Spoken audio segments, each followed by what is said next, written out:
Howdy, folks. I'm Brian, I'm Amber. and here's some Reddit. Alright, folks, welcome to this Monday morning special. It's special because it's Monday. Manic Monday, as we say. Mega Mint Monday. Do I have Mega Mint? Do I not have Mega Mint? You'll find out at tea time. Alright, folks, our first letter is titled, Am I a jerk for wanting mocktails at my gender reveal party instead of real alcohol? Throwaway account. Okay, full disclosure. Before I, a 30-year-old female, got pregnant, I used to feel like party specifically revealing the unborn baby's gender, and then the actual baby shower was unnecessary, ridiculous, and a bit obnoxious. I personally didn't attend both if a friend or family member was having both. Then, when my sister and my best friend, the two people who were planning the shower, told me that a lot of the people who I wanted to come to my baby shower weren't going to be able to make it, for understandable reasons, I decided to have a gender reveal party at the date that better suited the people who wanted to come to celebrate my pregnancy but couldn't.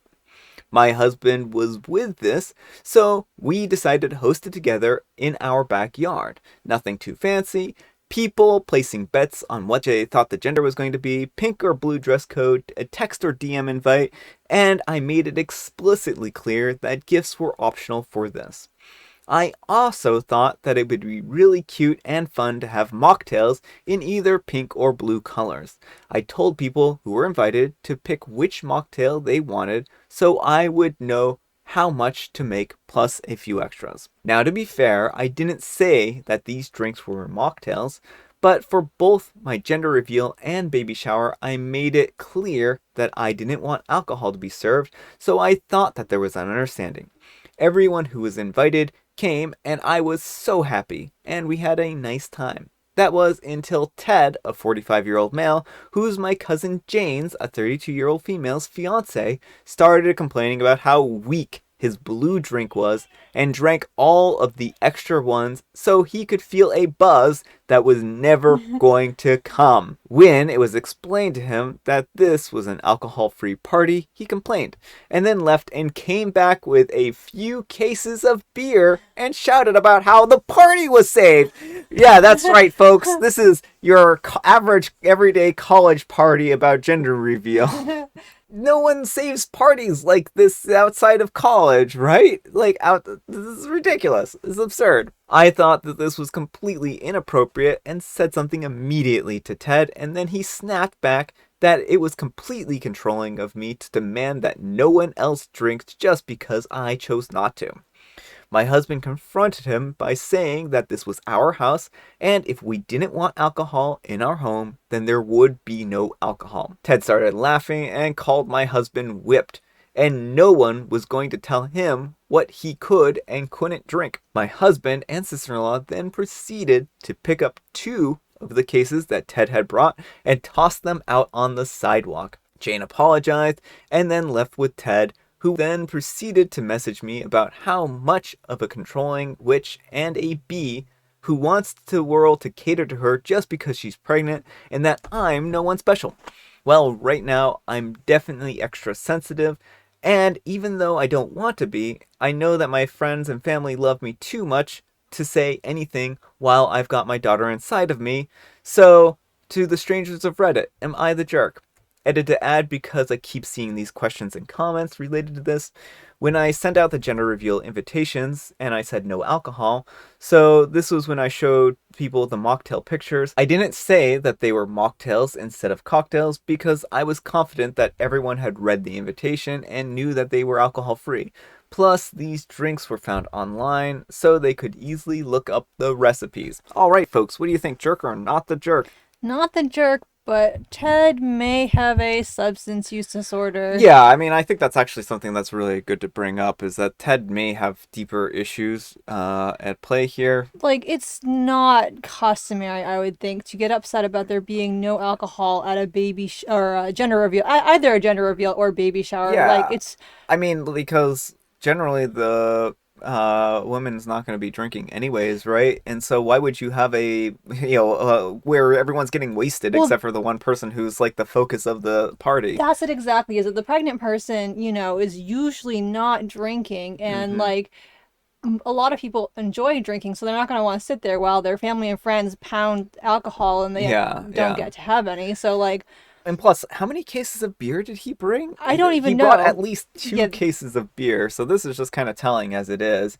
There's nothing wrong with him drinking in on his own time as long as he's doing it responsibly, but if he feels like he has to drink in order to like save a party yeah. and that parties are going to be unfun if there is no drinking, then I mean there's deeper issues at play here, I Yeah, think. I think so. I mean, this whole situation is just screams of there is something going on, that he needs to address because it's also like people set rules in their home all the time Yeah. not to have alcohol. So for him to feel entitled to drink in your personal space, that's another big issue. Yeah.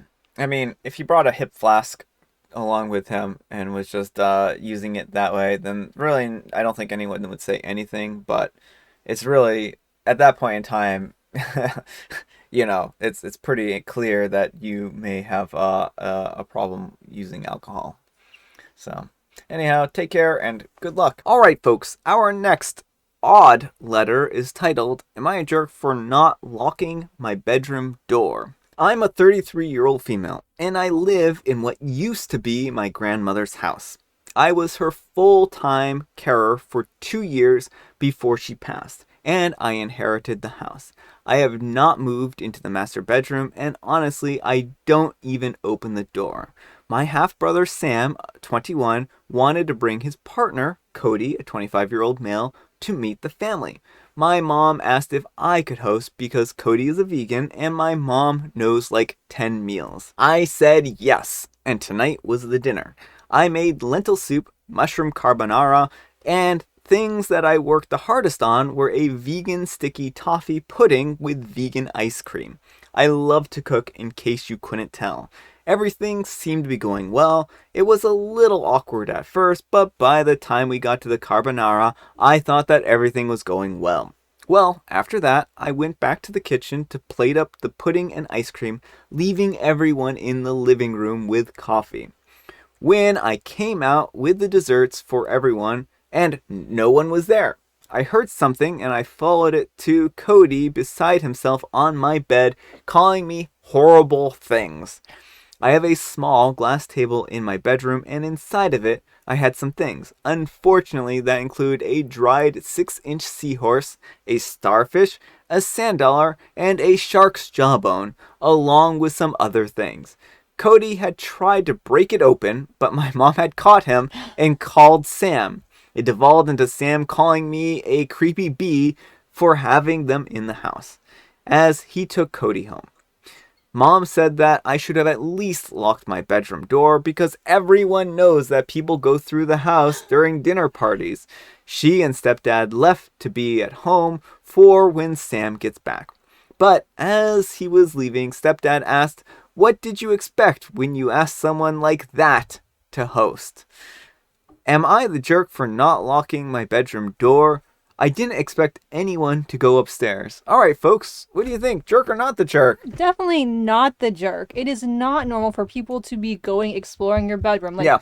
Yeah. sure, they may do a circuit of the living room or the kitchen or something, but your bedroom is your private space. Like, he had no business being in there. Was he like Well, trying to yeah. steal money or something? Why was he in your bedroom? That is just completely unreasonable. There's literally no good reason Yeah, for him to be there. exactly. There's no reason for him, and you shouldn't have to lock your own bedroom door when people are over at your house. And if you find something in there that he doesn't like that's on him at that point for snooping. And it's so weird that he would expect you to abide by, like, you're not a vegan. Mm-hmm. Why would he expect you to have no animal products in your Yeah, home? after all the trouble you went to making a nice vegan meal for them too, right? And I just think that this is terrible, just absolutely terrible. Oh, and I do want to state that there isn't anything wrong with veganism, of No. course, and I think that this is just like a very small minority of people who are vegans who would act like this. In fact, like I don't know any vegans who would react like this. Right, it's a very strange reaction. And, I mean, I could understand him being a little upset if Opie had had that front and center display in her living room or something. But, OP displays all kinds of like horrific scenes of animal cruelty and brutality I in their mean, living room, people right? sometimes do have like deer heads mounted Yeah, on their yeah, wall yeah. and stuff, and like I am uncomfortable around those kind of things. Like, I don't like Hmm. them at all. But, it's OP's home, OP's space. And again, this was in her private bedroom. Yeah, exactly. I don't know why they're all upset about this. Anyhow, take care and good luck. All right, folks, it is tea time. Grab your beverages of choice. I've got some tea right here, and then I've also got a mystery tea. So, but Amber has a joke. What time is it when Godzilla sits on your watch? Wait, oh, it's time to get a new watch, isn't it? Exactly. Oh, jovial Bobstein. And I have Mega Mint. And our special guest tea, I said it was a mystery tea, but our special guest tea is what, turmeric gold or Yeah, something? turmeric gold. Turmeric gold. And I mean, it does have a turmeric-y flavor to it. It's very light. All I tasted when I drank it was water and Yeah. lemons. It tastes citrusy with a little bit of turmeric.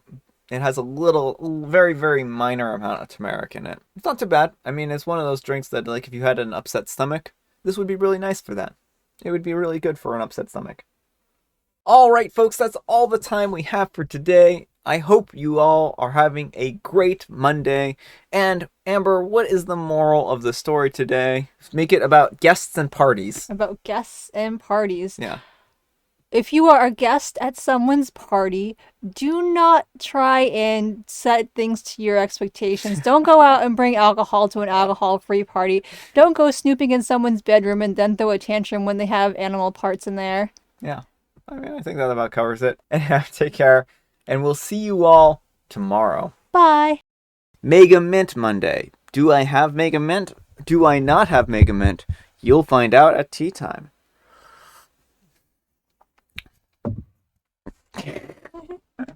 I have Mega Mint, apparently. Should I cut that part then? I don't know. I wasn't expecting to have Mega Mint. I'll just throw this all into the bloopers.